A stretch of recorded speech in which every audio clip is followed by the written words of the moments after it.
ਸ਼ਬਦ ਰੂਪ ਪਰਮਾਤਮਾ ਸਾਵਣ ਕਿਰਪਾਲ ਦੇ ਚਰਨਾਂ ਵਿੱਚ ਨਮਸਕਾਰ ਹੈ, ਜਿਨ੍ਹਾਂ ਨੇ ਸਾਨੂੰ ਆਪਣਾ ਜਸ਼ ਕਰਨ ਦਾ ਮੌਕਾ ਦਿੱਤਾ ਹੈ। ਸਭ ਸੰਤਾਂ ਨੇ ਸੰਸਾਰ ਨੂੰ ਅੰਨਾ ਖੂਹ, ਅੰਧੇਰ ਨਗਰੀ, ਅੰਨੀ ਨਗਰੀ ਕਿਹਾ ਹੈ। ਨਾ ਤਾਂ ਇੱਥੇ ਕੋਈ ਜੀਵ ਸਚਾਈ ਨੂੰ ਦੇਖ ਹੀ ਸਕਦਾ ਹੈ, ਨਾ ਇਸ ਅੰਨੀ ਨਗਰੀ 'ਚੋਂ ਬਾਹਰ ਨਿਕਲ ਹੀ ਸਕਦਾ ਹੈ। ਲੇਕਿਨ ਸੰਤ ਸਤਿਗੁਰੂ ਬੜੇ ਪਿਆਰ ਨਾਲ ਸਾਨੂੰ ਦੱਸਦੇ ਹੈ ਕਿ ਅਸੀਂ ਸੰਤਾਂ ਤੋਂ ਨਾਮ ਲੈ ਕੇ, ਨਾਮ ਦਾ ਦੀਪਾ ਲੈ ਕੇ ਇਸ ਅੰਨੇ ਖੂਹ ਵਿੱਚ, ਅੰਨੀ ਨਗਰੀ ਵਿੱਚੋਂ ਬਾਹਰ ਵੀ ਨਿਕਲ ਸਕਦੇ ਹਾਂ ਔਰ ਸਚਾਈ ਨੂੰ ਅੱਖਾਂ ਦੇ ਨਾਲ ਅਸੀਂ ਦੇਖ ਵੀ ਸਕਦੇ ਹਾਂ। ਉਹ ਪਰਮਾਤਮਾ ਪਰਬਤ ਜਿੱਡਾ ਵਿਸ਼ਾਲ ਹੈ, ਲੇਕਿਨ ਮੋਹ ਔਰ ਹੰਕਾਰ ਦੀ ਤਰਨ ਦੇ ਓਲੇ ਛੁਪਿਆ ਹੋਇਆ ਹੈ। ਮਾਇਆ ਦਾ ਪਰਦਾ ਇਤਨਾ ਪੱਕਾ ਹੈ ਔਰ ਭਰਮ ਦਾ ਪਰਦਾ ਇਤਨਾ ਮੋਟਾ ਹੈ ਕਿ ਕੋਈ ਜੀਵ ਇਸ ਨੂੰ ਚੀਰ ਕੇ ਪਾਰ ਨਹੀਂ ਜਾ ਸਕਦਾਗਾ, ਆਪਣੇ ਘਰ ਨਹੀਂ ਪਹੁੰਚ ਸਕਦਾਗਾ। ਜਦ ਸਾਨੂੰ ਸਤਿਗੁਰੂ ਦੀ ਦਇਆ, ਉਹਨਾਂ ਦਾ ਸਹਾਰਾ, ਰਸਤਾ ਮਿਲ ਜਾਂਦਾ ਹੈ ਤਾਂ ਅਸੀਂ ਅੱਖਾਂ ਨਾਲ ਜਾ ਕੇ ਉਹ ਸਚਾਈ ਨੂੰ ਦੇਖ ਵੀ ਲੈਂਦੇ ਹਾਂ, ਉਹ ਭਰਮ ਦੇ ਪਰਦੇ ਨੂੰ ਚੀਰ ਵੀ ਲੈਂਦੇ ਹਾਂ। ਸੋ ਸੰਤ ਮਹਾਤਮਾ ਸਦਾ ਹੀ ਆ ਕੇ ਸਾਨੂੰ ਪਿਆਰ ਨਾਲ ਦੱਸਦੇ ਹੈ ਕਿ ਉਹ ਪਰਮਾਤਮਾ ਇੱਕ ਹੈ, ਉਹਦੇ ਮਿਲਣ ਦਾ ਜੋ ਸਾਧਨ ਔਰ ਤਰੀਕਾ ਹੈ ਉਹ ਵੀ ਇੱਕ ਹੈ। ਲੇਕਿਨ ਸੰਤ ਸਾਨੂੰ ਇਹ ਦੱਸਦੇ ਹੈ ਕਿ ਨਾਮ ਦੀ ਕਮਾਈ ਕਰਨ ਵਾਸਤੇ ਸੰਤਾਂ ਦੀ ਸ਼ਰਨ ਵਿੱਚ ਜਾਣ ਤੋਂ ਪਹਿਲਾਂ ਸਾਨੂੰ ਜੋ ਕਿਤਾਬੀ ਬੋਝਾ ਸਿਰ 'ਤੇ ਚੁੱਕਿਆ ਹੈ, ਜੋ ਦਿਮਾਗ ਅਸੀਂ ਕਿਤਾਬਾਂ ਨਾਲ ਭਰਿਆ ਹੁੰਦਾ ਹੈ, ਉਸ ਨੂੰ ਜ਼ਰੂਰ, ਉਸ ਬੋਝੇ ਨੂੰ ਸਿਰ ਤੋਂ ਵੀ ਉਤਾਰਨਾ ਪੈਂਦਾ ਹੈ, ਉਹ ਦਿਮਾਗ ਨੂੰ ਖਾਲੀ ਵੀ ਕਰਨਾ ਪੈਂਦਾ ਹੈ। ਕਬੀਰ ਸਾਹਿਬ ਕਹਿੰਦੇ ਆ, ਵੇਦ ਕਤੇਬ ਕਹੋ ਮਤ ਝੂਠੇ, ਝੂਠਾ ਜੋ ਨਾ ਵਿਚਾਰੇ। ਕੋਈ ਵੀ ਧਰਮ ਗ੍ਰੰਥ ਜਿਹੜਾ ਹੈਗਾ ਉਹ ਗਲਤ ਨਹੀਂ ਗਾ। ਇਹ ਸੰਤਾਂ ਮਹਾਤਮਾ ਨੇ ਸਾਡੇ ਉੱਤੇ ਰਹਿਮ ਖਾ ਕੇ ਆਪਣੇ ਕੀਮਤੀ ਸਮੇਂ ਨੂੰ ਨਿਕਾਲ ਕੇ ਸਾਡੇ ਗਾਈਡੈਂਸ ਕਰਨ ਵਾਸਤੇ ਉਹਨਾਂ ਨੇ ਲਿਖੇ ਹੈ। ਹੁਣ ਜੇ ਅਸੀਂ ਉਹਨਾਂ ਨੂੰ ਨਾ ਵਿਚਾਰੀਏ, ਨਾ ਸਮਝੀਏ, ਤਾਂ ਉਹਨਾਂ ਸੰਤਾਂ ਮਹਾਤਮਾ ਦਾ ਕਸੂਰ ਨਹੀਂ ਗਾ। ਕਿਸੇ ਵੀ ਸੰਤ ਨੇ ਇਹ ਨਹੀਂ ਕਿਹਾ ਕਿ ਤੁਸੀਂ ਕੋਈ ਵੇਦ ਗ੍ਰੰਥ ਪੜ੍ਹ ਕੇ ਮੁਕਤ ਹੋ ਜਾਓਗੇ, ਜਾਂ ਤੁਹਾਡੇ ਮਨ ਨੂੰ ਸ਼ਾਂਤੀ ਆ ਜਾਏਗੀ, ਜਾਂ ਤੁਸੀਂ ਖੰਡ ਬ੍ਰਹਮੰਡ ਪਾਰ ਚਲੇ ਜਾਓਗੇ।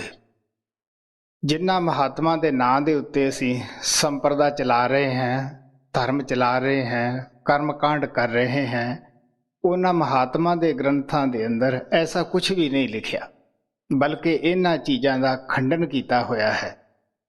ਉਹਦੇ ਅੰਦਰ ਨਾਮ ਦੀ ਮਹਿਮਾ ਹੈ, ਸ਼ਬਦ ਦੀ ਮਹਿਮਾ ਹੈ। ਗੁਰੂ ਨਾਨਕ ਦੀ ਬਾਣੀ ਦੇ ਵਿੱਚ 3-4 ਚੀਜ਼ਾਂ ਦੀ ਮਹਿਮਾ ਹੈ। ਸਭ ਤੋਂ ਪਹਿਲਾਂ ਤਾਂ ਨਾਮ ਦੀ ਮਹਿਮਾ ਹੈ, ਕਿਉਂਕਿ ਨਾਮ ਨੇ ਸੰਸਾਰ ਦੀ ਰਚਨਾ ਪੈਦਾ ਕੀਤੀ ਹੈ। ਨਾਮ ਦੇ ਆਧਾਰ 'ਤੇ ਸਾਡੇ ਖੰਡ ਬ੍ਰਹਮੰਡ ਚੱਲ ਰਹੇ ਹੈ। ਉਸ ਤੋਂ ਬਾਅਦ ਸਤਿਗੁਰੂ ਦੀ ਮਹਿਮਾ ਕੀਤੀ ਹੈ ਕਿ ਉਹਨਾਂ ਤੋਂ ਬਗੈਰ ਸਾਨੂੰ ਨਾਮ ਨਹੀਂ ਮਿਲਦਾਗਾ। ਅਸੀਂ ਨਾਮ ਦੇ ਨਾਲ, ਉਸ ਸ਼ਬਦ ਦੇ ਨਾਲ ਜੁੜ ਨਹੀਂ ਸਕਦੇਗੇ। ਤੀਸਰੀ ਮਹਿਮਾ ਮਹਾਤਮਾ ਨੇ ਸਤਸੰਗ ਦੀ ਕੀਤੀ ਹੈ, ਉਸ ਵਾਤਾਵਰਨ ਦੀ ਕੀਤੀ ਹੈ। ਮਤਾ ਦਿਲ ਦੇ ਵਿੱਚ ਖਿਆਲ ਹੋਵੇ ਕਿ ਜਦੋਂ ਪਰਮਾਤਮਾ ਸਾਡੇ ਅੰਦਰ ਹੈ, ਸਤਿਗੁਰਾਂ ਨੇ ਨਾਮ ਵੀ ਦੇ ਦਿੱਤਾ ਹੈ, ਫਿਰ ਸਾਨੂੰ ਉਹ ਦੁਖਾਲੀ ਕਿਉਂ ਨਹੀਂ ਦਿੰਦਾ, ਸਾਨੂੰ ਮਿਲਦਾ ਕਿਉਂ ਨਹੀਂ ਗਾ। ਸੰਤ ਸਾਨੂੰ ਦੱਸਦੇ ਹੈ ਫਿਰ ਸਾਨੂੰ ਉਸ ਵਾਤਾਵਰਨ ਦੀ ਲੋੜ ਪੈਂਦੀ ਹੈ ਜਿਹਦੇ ਵਿੱਚ ਅਸੀਂ ਨਾਮ ਜਪ ਸਕੀਏ, ਸਾਡਾ ਭੁੱਲੜ ਮਨ ਸ਼ਬਦ ਨਾਮ ਦੀ ਤਰਫ ਆ ਸਕੇ। ਉਸ ਨੂੰ ਮਹਾਤਮਾ ਸਤਸੰਗ ਕਹਿੰਦੇ ਹੈ। ਹੁਣ ਸਵਾਲ ਪੈਦਾ ਹੁੰਦਾ ਹੈ ਕਿ ਅਸੀਂ ਜੋ ਕੁਛ ਗੁਰਦੁਆਰਿਆਂ 'ਚ, ਮੰਦਰਾਂ 'ਚ, ਮਸੀਤਾਂ 'ਚ ਹਰੀ ਕੀਰਤਨ ਵਗੈਰਾ ਸੁਣਦੇ ਹਾਂ, ਸਤਸੰਗ ਦੇ ਵਿੱਚ ਜਾਂਦੇ ਹਾਂ, ਇਹ ਸਾਰੇ ਆਪਾਂ ਉਪਾਅ ਜਿਹੜੇ ਹੈ ਉਸ ਪਰਮਾਤਮਾ ਦੇ ਮਿਲਣ ਵਾਸਤੇ ਕਰਦੇ ਹਾਂ। ਲੇਕਿਨ ਆਪਾਂ ਕੀ ਕਰਦੇ ਹਾਂ, ਗੁਰਦੁਆਰੇ 'ਚ ਗਏ, ਕੀਰਤਨ ਸੁਣਿਆ, ਉੱਥੇ ਹੀ ਛੱਡ ਆਏ। ਸਤਸੰਗ ਦੇ ਅੰਦਰ ਗਏ, ਜੋ ਕੁਛ ਉੱਥੇ ਸੁਣਿਆ ਉੱਥੇ ਧੋਤੀ ਝਾੜ ਕੇ ਘਰ ਨੂੰ ਆ ਗਏ ਹਾਂ। ਹੁਣ ਉਹਨਾਂ ਮਹਾਤਮਾ ਦੀ ਬਾਣੀ ਦਾ ਜਾਂ ਮਹਾਤਮਾ ਦੇ ਸਮਝਾਉਣ ਦਾ ਤਾਂ ਕੋਈ ਕਸੂਰ ਨਹੀਂ ਗਾ, ਜਦ ਸਾਨੂੰ ਸੰਤ ਮਹਾਤਮਾ ਦੱਸਦੇ ਹੈ ਕਿ ਦੇਖੋ ਪਿਆਰਿਓ, ਕੋਈ ਵੀ ਦੁਨੀਆ ਦਾ ਰਸ ਮਾਣਦਾ ਹੋਇਆ, ਵਿਸ਼ੇ ਵਿਕਾਰਾਂ ਦੀਆਂ ਲੱਜਤਾਂ ਲੈਂਦਾ ਹੋਇਆ ਪਰਮਾਤਮਾ ਨੂੰ ਪ੍ਰਾਪਤ ਨਹੀਂ ਕਰ ਸਕਦਾ ਗਾ। ਥੋੜਾ ਬਹੁਤਾ ਮਨ ਨੂੰ ਸਾਨੂੰ ਪਲਟਾ ਦੇਣਾ ਪੈਂਦਾ ਹੈ। ਚੌਥੀ ਮਹਿਮਾ ਮਹਾਤਮਾ ਨੇ ਅਭਿਆਸ ਦੀ, ਕਮਾਈ ਦੀ ਦੱਸੀ ਹੈ, ਕਿਉਂਕਿ ਦੁਨੀਆ ਦਾ ਅਗਰ ਆਪਾਂ ਖੇਤੀਬਾੜੀ ਵੀ ਕਰਦੇ ਹਾਂ, ਉਸ ਨੂੰ ਅੱਛੀ ਬਣਾਉਣੀ ਚਾਹੁੰਦੇ ਹਾਂ, ਤਾਂ ਖੇਤੀ ਵੀ ਜਿਹੜੀ ਜ਼ਿਮੀਂਦਾਰੇ ਦਾ ਮੋਟਾ ਜਿਹਾ ਕੰਮ ਹੈ, ਇਹ ਵੀ ਮਿਹਨਤ ਮੰਗਦੀ ਹੈ। ਇਹ ਖਾਦ ਮੰਗਦੀ ਹੈ, ਬੁਆਈ ਮੰਗਦੀ ਹੈ, ਪਾਣੀ ਮੰਗਦੀ ਹੈ। 6 ਮਹੀਨੇ ਜ਼ਿਮੀਂਦਾਰ ਉਸ ਦੀ ਖੇਤੀ ਦੀ ਖੂਬ ਮਿਹਨਤ ਕਰਦਾ ਹੈ, ਫੇਰ ਕਿਤੇ ਜਾ ਕੇ ਫਸਲ ਦਾ ਮੂੰਹ ਦੇਖਦਾ ਹੈ। ਇਸੇ ਤਰ੍ਹਾਂ ਵਪਾਰ ਕਰਦੇ हैं, ਉਹ ਵੀ ਮਿਹਨਤ ਮੰਗਦਾ ਹੈ। ਬਗੈਰ ਮਿਹਨਤ ਤੋਂ, ਬਗੈਰ ਤਕਲੀਫ ਤੋਂ ਬੱਚਾ ਮਾਤਾ ਪੈਦਾ ਨਹੀਂ ਕਰ ਸਕਦੀ ਗੀ। ਅਗਰ ਸੋਨਾ ਆਪਾਂ ਖਾਣ ਦੇ ਵਿੱਚੋਂ ਨਿਕਾਲਣਾ ਹੈ ਤਾਂ ਉਹ ਵੀ ਮਿਹਨਤ ਮੰਗਦਾ ਹੈ। ਮੋਤੀ ਪ੍ਰਾਪਤ ਕਰਨਾ ਹੈ ਤੇ ਗਹਿਰੇ ਸਮੁੰਦਰ ਦੇ ਅੰਦਰ ਡੁਬਕੀ ਲਾਉਣੀ ਪੈਂਦੀ ਹੈ। ਹੁਣ ਰੂਹਾਨੀਅਤ ਦੇ ਵਿੱਚ ਆ ਕੇ ਅਸੀਂ ਕੀ ਕਰਦੇ ਹਾਂ, ਜਿਹੜਾ ਕਿ ਬਹੁਤ ਜ਼ਿਆਦਾ ਮਿਹਨਤ ਮੰਗਦਾ ਹੈ, ਜਿੱਥੇ ਕਿ ਬਹੁਤ ਮਿਹਨਤ ਦੀ ਲੋੜ ਹੈ, ਇੱਥੇ ਅਸੀਂ ਮਿਹਨਤ ਦੇ ਚੋਰ ਬਣ ਜਾਂਦੇ ਹਾਂ। ਸਵਾਮੀ ਜੀ ਕਹਿੰਦੇ ਹੈ, ਜੋ ਜੋ ਚੋਰ ਭਜਨ ਦੇ ਪ੍ਰਾਣੀ ਸੇ ਦੁੱਖ ਸਹੇ। ਭਜਨ ਦੇ ਚੋਰਾਂ ਨੂੰ ਕੀ ਦੁੱਖ ਮਿਲਦਾ ਹੈ? ਆਲਸ ਨੀਂਦ ਸਤਾਵੇ ਉਨਕੋ ਨਿਤ ਨਿਤ ਭਰਮ ਗਹੇ। ਉਹ ਆਲਸੀ ਹੋ ਜਾਂਦੇ ਹੈ, ਭਰਮ ਦੇ ਸ਼ਿਕਾਰ ਹੋ ਜਾਂਦੇ ਹੈ। ਭਰਮ ਕੀ ਹੈ ਕਿ ਜੋ ਕੁਛ ਅਸੀਂ ਅੱਖਾਂ ਨਾਲ ਦੇਖਦੇ ਹਾਂ, ਸਤਸੰਗ 'ਚ ਵੀ ਜਾਂਦੇ ਹਾਂ, ਅਭਿਆਸ ਵੀ ਥੋੜ੍ਹਾ ਬਹੁਤਾ ਕਰਦੇ ਹਾਂ, ਭਰਮ ਮਨ ਕੀ ਪਾ ਦਿੰਦਾ ਹੈ, ਸਭ ਕੁਛ ਦੇਖ ਕੇ ਵੀ ਸਿਰ ਹਿਲਾ ਦਿੰਦਾ ਹੈ। ਅਗਰ ਇਸ ਤੋਂ ਵੀ ਉਹ ਬਚ ਜਾਣ, ਭਰਮ ਤੋਂ ਵੀ ਬਚ ਜਾਣ, ਆਲਸ ਤੋਂ ਵੀ ਬਚ ਜਾਣ, ਨੀਂਦ ਤੋਂ ਵੀ ਬਚ ਜਾਣ, ਤਾਂ ਸਵਾਮੀ ਜੀ ਕਹਿੰਦੇ ਹੈ, ਫਿਰ ਕਾਮ ਕ੍ਰੋਧ ਕੇ ਧੱਕੇ ਖਾਵੇ, ਲੋਭ ਨਦੀ में डूब मरे। तो मन ने ਵਿਹਲਾ ਤਾਂ ਬੈਠਣਾ ਨਹੀਂ। ਅਗਰ ਤੁਸੀਂ ਅਭਿਆਸ ਨਾ ਕਰੋਗੇ, ਕਾਮ ਦੀਆਂ ਲਹਿਰਾਂ ਅੰਦਰੋਂ ਉੱਠਣ ਲੱਗ ਪੈਣਗੀਆਂ। ਉਹਦੀ ਪੂਰਤੀ ਕਰਨ ਵਾਸਤੇ ਉਸ ਕਾਮ ਇੰਦਰੀ ਤੋਂ ਤੁਸੀਂ ਕੰਮ ਲਓਗੇ, ਕਮਜ਼ੋਰੀ ਆਏਗੀ। ਖਿਆਲ ਜਿਹੜਾ ਹੈ, ਨਾਮ ਔਰ ਕਾਮ ਦੀ ਦੁਸ਼ਮਣੀ ਹੈ। ਜੇ ਕੋਈ ਇਹ ਕਹੇ ਕਿ ਮੈਂ ਕਾਮ ਭੋਗ ਕੇ ਪਰਮਾਤਮਾ ਨੂੰ ਮਿਲ ਜਾਊਂਗਾ, ਇਹ ਉਹਦੀ ਭੁੱਲ ਹੈ, ਕਿਉਂਕਿ ਨਾਮ ਦੀ ਚੜ੍ਹਾਈ ਉੱਪਰ ਨੂੰ ਹੈ, ਕਾਮ ਦੀ ਗਿਰਾਵਟ ਨੀਚੇ ਨੂੰ ਹੈ। ਇਸੇ ਤਰ੍ਹਾਂ ਕ੍ਰੋਧੀ, ਕ੍ਰੋਧ ਦੇ ਨਾਲ ਖਿਆਲ ਜਿਹੜਾ ਹੈ ਉਹ ਫੈਲ ਜਾਂਦਾ ਹੈ। ਮਹਾਰਾਜ ਜੀ ਕਹਿੰਦੇ ਹੁੰਦੇ ਸੀ, ਤੁਸੀਂ ਕ੍ਰੋਧੀ ਦਾ ਕਦੇ ਵੀ ਚੈੱਕਅਪ ਕਰਾ ਕੇ ਦੇਖ ਲਓ। ਜਦੋਂ ਉਹਨੂੰ ਦੌਰਾ ਪਿਆ ਹੁੰਦਾ ਹੈ, ਉਹਦੇ ਖੂਨ ਦੇ ਅੰਦਰ ਬਦਲਾਅ ਆਇਆ ਹੁੰਦਾ ਹੈ। ਇੱਥੋਂ ਤੱਕ ਕ੍ਰੋਧ ਦੀ ਬੁਰੀ ਹਾਲਤ ਹੋ ਜਾਂਦੀ ਹੈ। ਇਨਸਾਨ ਜਿਸ ਖਾਣਾ ਖਾਧੇ ਬਗੈਰ ਇਹ ਜੀ ਨਹੀਂ ਸਕਦਾਗਾ, ਉਸ ਦੀ ਤਰਫ ਹੀ ਪਿੱਠ ਕਰਕੇ ਬੈਠ ਜਾਂਦਾ ਹੈ। ਕ੍ਰੋਧ ਬੰਦੇ ਦੀ ਬੇਇੱਜ਼ਤੀ ਦਾ ਕਾਰਨ ਬਣਦਾ ਹੈ। ਤਾਂ ਕ੍ਰੋਧ ਨਾਲ ਖਿਆਲ ਫੈਲ ਜਾਂਦਾ ਹੈ। ਮੋਹ ਦੇ ਵਸ ਹੋਇਆ ਜੀਵ ਇੱਕ ਮਾਸ ਦੇ ਲੋਥੜੇ ਤੋਂ ਵੱਧ ਨਹੀਂ ਹੁੰਦਾਗਾ। ਗੁਰੂ ਨਾਨਕ ਕਹਿੰਦੇ, ਲੋਭੀ ਦਾ ਵਸਾ ਨਾ ਕੀਜੇ, ਜੇ ਕਾ ਪਾਰ ਵਸਾਹੇ। ਅੰਤ ਕਾਲ ਤਿੱਥੇ ਧੋ ਹੈ, ਜਿੱਥੇ ਹੱਥ ਨਾ ਪਾਹੇ। ਕਿ ਐਸੇ ਲੋਕਾਂ ਦਾ ਵਸਾ ਕਰਨਾ ਚਾਹੀਦਾ ਹੈ, ਕਿ ਭਰੋਸਾ ਕਰਨਾ ਚਾਹੀਦਾ ਹੈ। ਇਹ ਹਾਲਤ ਕਿਹਨਾਂ ਦੀ ਹੁੰਦੀ ਹੈ ਬਈ? ਜਿਹੜੇ ਭਜਨ ਦੇ ਚੋਰ ਹੈ। ਕਾਮ ਕ੍ਰੋਧ ਕੇ ਧੱਕੇ ਖਾਵੇ, ਲੋਭ ਨਦੀ में डूब मरे। ऐसी दशा महे नित वरते, हम क्यों कर समझाए सके। स्वामी जी महाराज कहते हैं, भजन अभ्यास करना, कोई आपा सत्संग दे अंदर जाना किसी ते आसान नहीं करना हुंदागा। ये तो असीं अपने आप ते दया करनी है, अपने आप ते तरस करना है। कि बड़ा परमात्मा ने कीमती समा दिता है। सो इस वास्ते संत महात्मा ने जितने भी ये ग्रंथ धर्म ग्रंथ लिखे है उन्हां दे अंदर उन्होंने आपका जो रूहानी रिकॉर्ड है वो लिखिया कि किस तरह उन्होंने आपकी जिंदगी च मेहनत कीतियां। महात्मा का सानू दसण का आपकी मेहनत करन दा यही मतलब हुंदा है कि साडा भी भुल्लड़ मन उस पासे लगे। हालांकि मैं दसदा हुंदा कि तुरों बने बनाए भांडे आउंदे है, पर फिर भी सानू डेमोस्ट्रेशन देण दी खातर वो दिन रात गुरु के चरणों च भी जाते हैं, ਉਹਦੀ ਭਾਲ ਦੇ अंदर भी वो बड़े साल लाउंदे है।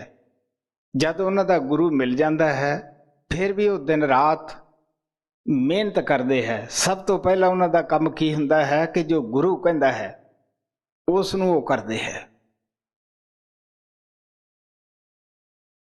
क्योंकि जिसने गुरु का हुक्म मान लिया ਉਹਦਾ बेड़ा पार है। गुरु का की हुक्म हुंदा है कि भी तुसी सच्चाई नूं खुद ही अखां नाल देखो। संत महात्मा ना तो किसी नूं अंध विश्वास दिंदे है, ना उन्हां दा ये मिशन ही हुंदा है। वो तो कहंदे आ भी आओ बई देखो करो अपने घर पहुंचो। लेकिन जद असी जी तुरन वास्ते तैयार नहीं हुंदे, वो भी फिर सानू दुनियावी मसाला दुनियावी कहानियां पा पा के समझाउंदे है कि ये नहीं तो इन्हां दे ये दबाक विच बैठे, कम से कम ये कमाई की तरफ आउण। नहीं किसी महात्मा का दिल नहीं करता कि असी इन्हां नूं कहानियां सुणाउंदे रहिए, क्योंकि संत महात्मा जैसा कि आम धर्म लोग मौत तो बाद वायदा करते हैं कि भी थानू परमात्मा मिल जाएगा, थानू स्वर्ग मिल जाएगा, लेकिन संत महात्मा ऐसे वायदों का कौडी मुल भी नहीं समझते गए। की पता है कि वायदे पूरे होण या ना ही होण।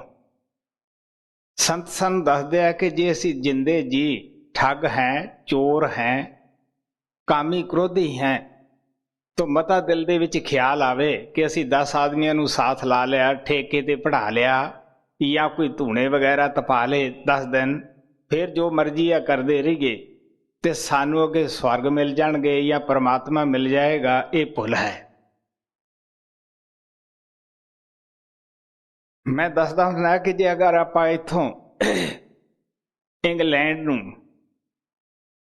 गधियां दी पार्सल करा दिए भी शायद उत्थे हाथी निकले आउणगे, उत्थे लिख दईए भी हाथी है इन्हां विच, तो जज जहाज चों बाहर कड्डांगे वो गधे निकलणगे।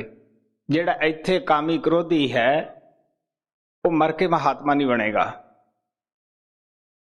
संत कहंदे जो कुछ करना सो अभी करना, अगे दा ना भरोसा तरना। वो तो बड़े भुल्लड़ है जिहड़े अगे दा भरोसा करते हैं।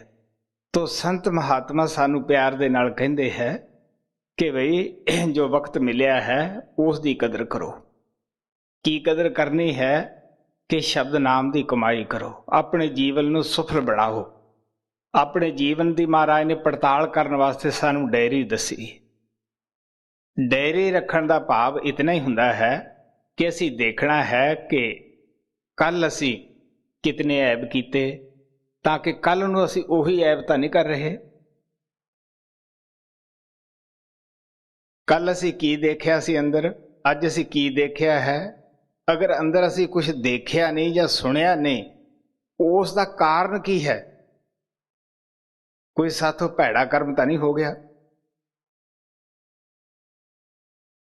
सो इस वास्ते संत महात्मा सानू प्यार नाल दसदे है कि सत्संग दे अंदर ऐसा ही समझाया जाता है कि भी इन्हां चीज़ों तो बचो, शब्द नाम की कमाई करो। सो जदों भी संत महात्मा संसार विच आउंदे है, वो हर एक समाज दे अंदर खुले दिल नाल जांदे है, हर एक समाज दे आगू नूं खुले दिल नाल मिलदे है। वो किसी दे नाल जितना पसंद नहीं करते। महाराज सावण सिंह कहते हुंदे सी, संत चुप करके ही अपनी जित नूं प्राप्त करते हैं। मैं संवासा कदे भी संत नहीं करते गे, ना उन्हां दा मिशन ही हुंदा है। हाँ सच्चाई दसण लगे वो बिल्कुल झिझकते नहीं गए।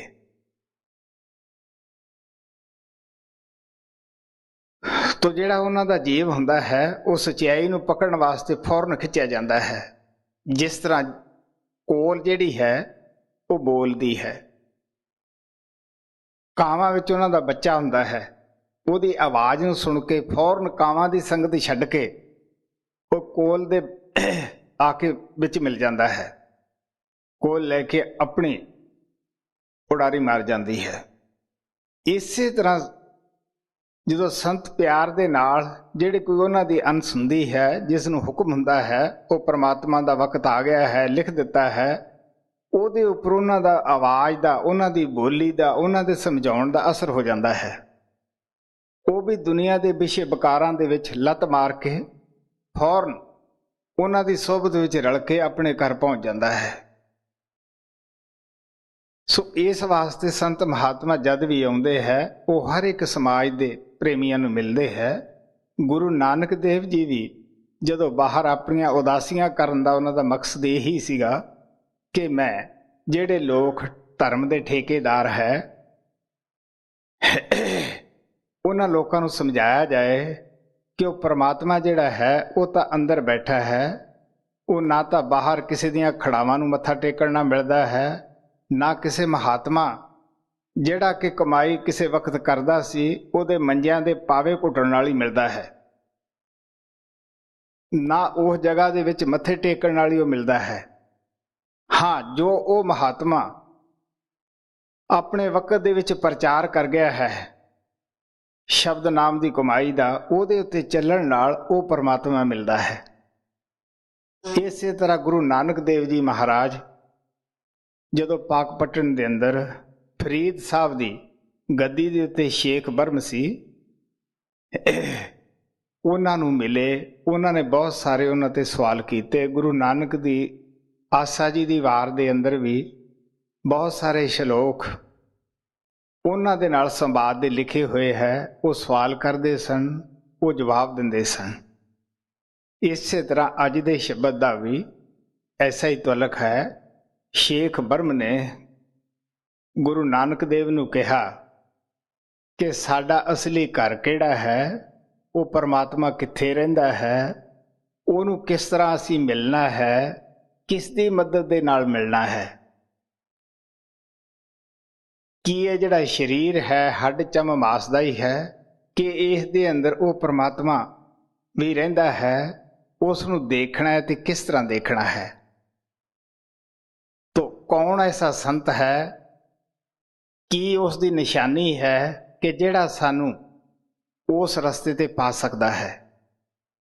ਤੋ ਗੁਰੂ ਨਾਨਕ ਦੇਵ ਜੀ ਮਹਾਰਾਜ ਇਹ ਛੋਟੇ ਜਿਹੇ ਸ਼ਬਦ ਦੇ ਅੰਦਰ ਉਸ ਨੂੰ ਜਵਾਬ ਦਿੰਦੇ ਹੈ, ਬੜਾ ਗੌਰ ਨਾਲ ਸਮਝਣ ਵਾਲਾ ਹੈ ਜੀ। ਸ਼ਲੋਕ ਮਹਲਾ ਪਹਿਲਾ, ਪੰਨਾ 1290। ਕਰ ਮੈਂ ਕਰ ਦੇਖਾਏ ਦੇ,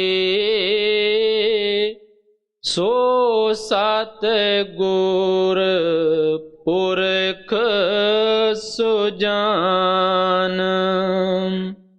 ਕਰ ਮੈਂ ਕਰ ਦੇਖਾਏ ਦੇ, ਸੋ ਸਤ ਗੁਰ ਪੁਰਖ ਸੁਜਾਨ। ਹੁਣ ਆ ਪਿਆਰ ਨਾਲ ਕਹਿੰਦੇ ਹੈ ਕਿ ਕੀ ਉਹਦੀ ਨਿਸ਼ਾਨੀ ਹੈ। ਇਹ ਨਹੀਂ ਕਿ ਉਹਦੇ ਕੰਨਾਂ ਵਿੱਚ ਕਾਠ ਦੀਆਂ ਮੁੰਦਰਾਂ ਹੋਣਗੀਆਂ ਜਾਂ ਭਗਵੇਂ ਕੱਪੜੇ ਹੋਣਗੇ ਜਾਂ ਚਿੱਟੇ ਹੋਣਗੇ ਜਾਂ ਕਾਲੇ ਹੋਣਗੇ, ਜਾਂ ਉਹ ਤਿਆਗੀ ਹੋਏਗਾ ਜਾਂ ਵੈਰਾਗੀ ਹੋਏਗਾ ਜਾਂ ਸ਼ਾਦੀशुदा ਹੋਏਗਾ ਜਾਂ ਬਿਨਾਂ ਸ਼ਾਦੀ ਤੋਂ ਹੋਏਗਾ। ਕਹਿਣ ਲੱਗੇ ਐਸਾ ਕੋਈ ਨਹੀਂ। ਇਹ ਵੀ ਨਹੀਂ ਵੀ ਉਹ ਹਿੰਦੂਆਂ ਦੇ ਘਰੇ ਪੈਦਾ ਹੋਏਗਾ ਜਾਂ ਸਿੱਖਾਂ ਦੇ ਪੈਦਾ ਹੋਏਗਾ ਜਾਂ ਪੂਰਬ 'ਚ ਪੈਦਾ ਹੋਏਗਾ ਜਾਂ ਪੱਛਮ ਦੇ ਵਿੱਚ ਪੈਦਾ ਹੋਏਗਾ। ਇਹ ਉਸ ਪਰਮਾਤਮਾ ਦੀ ਮੌਜ ਹੈ ਕਿ ਕਿਸ ਮਾਤਾ ਦੇ ਜਿਸਮ ਨੂੰ ਉਸਨੇ ਭਾਗ ਲਾਉਣੇ ਹੈ, ਕਿਸ ਮਾਤਾ ਪਿਤਾ ਨੂੰ ਉਹਨੇ ਵਧਾਈਆਂ ਦਿਵਾਉਣੀਆਂ ਹਨ, ਇਹ ਉਸ ਪਰਮਾਤਮਾ ਦੇ ਹੱਥ ਵਿੱਚ ਹੈ। ਸੋ ਇਸ ਵਾਸਤੇ ਆ ਪਿਆਰ ਦੇ ਨਾਲ ਕਹਿੰਦੇ ਹੈ ਉਹਦੀ ਇੱਕੋ ਹੀ ਨਿਸ਼ਾਨੀ ਹੁੰਦੀ ਹੈ। ਕੀ ਹੈ ਕਿ ਉਹ ਪਰਮਾਤਮਾ ਸਾਡੇ ਸਰੀਰ ਦੇ ਅੰਦਰ ਹੈ, ਸਾਡੀ ਦੇਹ ਔਰ ਵਜੂਦ ਦੇ ਅੰਦਰ ਹੈ। ਉਹ ਆ ਕੇ ਸਾਨੂੰ ਕਿਸੇ ਵੀ ਬਾਹਰਲੇ ਕਰਮ ਕਾਂਡ ਦੇ ਵਿੱਚ ਨਹੀਂ ਲਾਉਂਦਾਗਾ। ਜਦੋਂ ਪਰਮਾਤਮਾ ਸਰੀਰ ਦੇ ਅੰਦਰ ਹੈ, ਦੇਹ ਔਰ ਵਜੂਦ ਦੇ ਅੰਦਰ ਹੈ, ਉਹ ਇਹ ਸਰੀਰ ਦੇ ਅੰਦਰ ਹੀ ਸਾਨੂੰ, ਜਿੱਥੋਂ ਕਿ ਆਤਮਾ ਵਿਛੜੀ ਹੈ, ਕਿਉਂਕਿ ਸਾਡੀ ਆਤਮਾ ਸਤਿਪੁਰਸ਼ ਦੀ ਅੰਸ਼ ਹੈ, ਸੱਚਖੰਡ ਦੇ ਰਹਿਣ ਵਾਲੀ ਹੈ, ਉੱਥੋਂ ਵਿਛੜ ਕੇ ਇਹ ਨਿਚਲੇ ਮੰਡਲਾਂ ਦੇ ਵਿੱਚ ਆਈ। ਜਦ ਇਹ ਨਿਚਲੇ ਮੰਡਲਾਂ ਤੇ ਕਾਰਨ ਦੇਸ਼ ਵਿੱਚ ਆਈ, ਕਾਰਨ ਪਰਦਾ ਚੜ੍ਹ ਗਿਆ। ਜਦ ਸੂਖਸ਼ਮ ਦੇ ਵਿੱਚ ਆਈ, ਸੂਖਸ਼ਮ ਪਰਦਾ ਚੜ੍ਹ ਗਿਆ। ਜਦ ਅਸਥੂਲ ਦੇ ਵਿੱਚ ਆਈ ਤੇ ਅਸਥੂਲ ਪਰਦਾ ਚੜ੍ਹ ਗਿਆ। ਆਪਾਂ ਜਿਸ ਤਰ੍ਹਾਂ ਕਿਸੇ ਲੈਂਪ ਤੋਂ ਦੂਰ ਹੁੰਦੇ ਜਾਂਦੇ ਹਾਂ, ਉਸ ਤਰ੍ਹਾਂ ਆਪਾਂ ਨੂੰ ਉਹ ਲਾਈਟ ਜਿਹੜੀ ਹੈ ਮੱਧਮ ਹੁੰਦੀ ਨਜ਼ਰ ਆਉਣ ਲੱਗ ਜਾਂਦੀ ਹੈ। ਪ੍ਰਕਾਸ਼ ਤਾਂ ਉਸ ਦਾ ਲੈਂਪ ਦਾ ਉਤਨਾ ਹੀ ਹੁੰਦਾ ਹੈ। ਜਿੰਨਾ ਆਪਾਂ ਪਹਾੜ ਤੋਂ ਦੂਰ ਜਾਵਾਂਗੇ ਉਤਨੀ ਆਪਾਂ ਨੂੰ ਗਰਮੀ ਜ਼ਿਆਦਾ ਲੱਗੇਗੀ। ਜਿਵੇਂ ਜਿਵੇਂ ਪਹਾੜ ਦੇ ਨਜ਼ਦੀਕ ਜਾਵਾਂਗੇ ਉਵੇਂ ਉਵੇਂ ਸਰਦੀ ਜ਼ਿਆਦਾ ਲੱਗੇਗੀ। ਤੋ ਜਦ ਅਸਥੂਲ ਪਰਦਾ ਇਸ ਤੇ ਚੜ੍ਹ ਗਿਆ ਤੋ ਇਸ ਦੀ ਜਿਹੜੀ ਰੋਸ਼ਨੀ ਹੈ ਉਹ ਬਿਲਕੁਲ ਗੁੰਮ ਹੋ ਗਈ ਹੈ। ਮਹਾਰਾਜ ਜੀ ਸਮਝਾਉਂਦੇ ਹੁੰਦੇ ਸੀਗੇ ਕਿ ਕਿਸ ਤਰ੍ਹਾਂ ਇੱਕ ਲੰਪ ਜਗਦਾ ਹੈ, ਉਹਦੇ ਉੱਤੇ ਆਪਾਂ ਕਈ ਪਰਦੇ ਮੋਟੇ ਚੜਾ ਦਿੰਦੇ ਹਾਂ, ਉਹ ਲੈਂਪ ਤਾਂ ਜਗਦਾ ਹੈ, ਪਰ ਜਿਸ ਮਕਾਨ ਵਿੱਚ ਜਾਵਾਂਗੇ ਉੱਥੇ ਰੋਸ਼ਨੀ ਨਹੀਂ। ਜਦ ਜੁਗਤੀ ਨਾਲ ਉਹ ਪਰਦੇ ਉਤਾਰਦੇ ਹਾਂ, ਉਹ ਲੈਂਪ ਪਹਿਲਾਂ ਹੀ ਜਗਦਾ ਹੈ, ਤਾਂ ਉਹ ਪੂਰਾ ਹੀ ਉਸ ਮਕਾਨ ਨੂੰ ਰੋਸ਼ਨ ਕਰ ਦਿੰਦਾ ਹੈ। ਇਸੇ ਤਰ੍ਹਾਂ ਸਾਡੇ ਅੰਦਰ ਪਰਮਾਤਮਾ ਨੇ ਪ੍ਰਕਾਸ਼ ਵੀ ਰੱਖਿਆ ਹੈ, ਲੇਕਿਨ ਉਹ ਜਿਹੜਾ ਪ੍ਰਕਾਸ਼ ਹੈ ਉਹ ਇਹਨਾਂ ਪਰਦਿਆਂ ਦੇ ਵਿੱਚ ਅਸਥੂਲ ਸੂਖਸ਼ਮ ਕਾਰਨ ਇਹਦੇ ਵਿੱਚ ਗੁੰਮ ਹੋਇਆ ਪਿਆ ਹੈ। ਜਦੋਂ ਅਸੀਂ ਮਹਾਤਮਾ ਦੀ ਦੱਸੀ ਹੋਈ ਜੁਗਤੀ ਦੇ ਮੁਤਾਬਕ ਫੈਲੇ ਖਿਆਲ ਨੂੰ ਅੱਖਾਂ ਦੇ ਪਿੱਛੇ ਲਿਆ ਕੇ ਇਕਾਗਰ ਕਰਦੇ ਹਾਂ ਤਾਂ ਉਹ ਸਥੂਲ ਪਰਦਾ ਲੈ ਜਾਂਦਾ ਹੈ। ਜਦ ਹੋਰ ਹਿੰਮਤ ਕਰਕੇ ਅੱਗੇ ਜਾਂਦੇ ਹਾਂ, ਸੂਖਸ਼ਮ ਜੀ ਲੈ ਜਾਂਦਾ ਹੈ, ਅੱਗੇ ਕਾਰਨ ਲੈ ਜਾਂਦਾ ਹੈ। ਜਦ ਅਸੀਂ ਪਾਰ ਬ੍ਰਹਮ ਦੇ ਵਿੱਚ ਪਹੁੰਚਦੇ ਹਾਂ, ਉੱਥੇ ਆਤਮਾ ਦਾ ਪੂਰਾ ਪ੍ਰਕਾਸ਼ ਹੈ।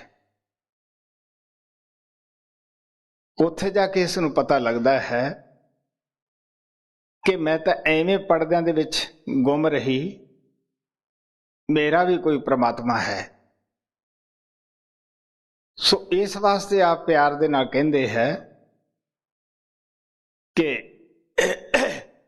ਉਹ ਸੰਤ ਹੈ, ਚਾਹੇ ਉਹ ਕੈਸੇ ਵੀ ਕੱਪੜੇ ਰੱਖਦਾ ਹੈ, ਉਸ ਤੋਂ ਬਾਅਦ ਐਸਾ ਮਹਾਤਮਾ ਜਿਹੜਾ ਹੈ ਉਹ ਸੰਸਾਰ ਦੇ ਵਿੱਚ ਆ ਕੇ ਕਦੇ ਵੀ ਸਾਨੂੰ ਕਰਮ ਕਾਂਡ ਦੇ ਵਿੱਚ, ਰੀਤੀ ਰਿਵਾਜ ਦੇ ਵਿੱਚ ਉਹ ਨਹੀਂ ਲਾਏਗਾ। ਮਤਾ ਦਿਲ ਦੇ ਵਿੱਚ ਖਿਆਲ ਹੋਵੇ। ਆਪਾਂ ਪਤਾ ਹੀ ਹੈ ਕਿ ਪਾਣੀ ਦੇ ਵਿੱਚ ਜਿੰਨੀ ਮਰਜ਼ੀ ਆਪਾਂ ਮਧਾਣੀ ਪਾ ਕੇ ਰਿੜਕੀ ਜਾਈਏ, ਝੱਗ ਆ ਜਾਏਗੀ, ਲੇਕਿਨ ਮੱਖਣ ਨਹੀਂ ਆਉਂਦਾਗਾ। ਮੱਖਣ ਜਦ ਵੀ ਆਏਗਾ ਦੁੱਧ 'ਚ ਮਧਾਣੀ ਪਾਉਣ ਨਹੀਂ ਆਏਗਾ। ਬਾਹਰਲੇ ਰੀਤੀ ਰਿਵਾਜ ਦੇ ਨਾਲ ਨਾ ਮਨ ਨੂੰ ਸ਼ਾਂਤੀ ਆਵੇ, ਬਲਕਿ ਹੰਕਾਰ ਤਾਂ ਹੋ ਜਾਏਗਾ ਕਿ ਮੈਂ ਇਤਨਾ ਸਾਰਾ ਕਰਮਕਾਂਡ ਕਰਦਾ ਹੈ, ਮੈਂ ਇਤਨੇ ਤੀਰਥ ਤੇ ਜਾਇਆ ਆਇਆ ਹੈ, मैं इतनियाँ धूणियाँ तपा लिया है, इतने जल धारे कर ले है और इतने सारे मैं पाठ कर ले है। तो मन बजाए नीवा होण दे, पतला होण दे, निम्रता लियाउण दे अंदर होर हंकार आ जाता है। बुल्ले ने कहा सी आरन दियां चोरियां सूई करदे धान, कोठे चढ़ के देखदे आउंदे कदों बबान। दान वास्ते भी सानू सोचना पैंदा है। अजकल दान का की रिवाज चलता है, सानू पता ही है। जे भुल भुलेखे थोड़े बहुते असी दाने पुन कर दिन्ने हैं, पैसा पुन कर दिन्ने हैं, वो अखबारां च कढ़दे हैं या उत्थे आपदे नां दा पत्थर लाउने हैं, ताकि जिहड़े साडे आउण वाले है उन्हां नूं भी हंकार हो जावे कि साडा बुढ़ा जिहड़ा सीगा ना वो बड़ा दानी हुंदा सीगा। कि जिस परमात्मा ने सानू जीवन दिता है, आपदे रहण दी धरती दिती है और जिस्म नूं ताकत देण वास्ते अन्न दिता है, कितनियां उसने नियामतां दित्तियां हन। पैदा होण तो पहले उसने माता दे बोबे अंदर दुध लियांदा है कि उसने भी कदे सानू इन्ना आसान करके कोई पत्थर लाए। ਜਾਂ ਕੋਈ ਅਖਬਾਰਾਂ 'ਚ ਕੱਢਿਆ ਵੀ ਮੈਂ ਤੁਹਾਡਾ ਇੰਨਾ ਕੁਛ ਕੀਤਾ ਹੈ।